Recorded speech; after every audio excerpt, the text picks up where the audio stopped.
ఆ బీసీ బిడ్డకి సీట్ ఇచ్చాం.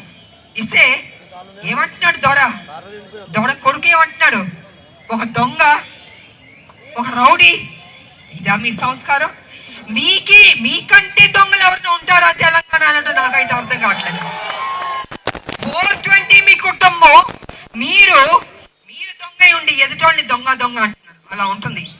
అరే చదువుకున్న అబ్బాయి, యువకుడు, కష్టపడే తత్వం ఉంది, అన్ని చూసే పార్టీ బీసీ బిడ్డ అని ఇచ్చింది టికెట్.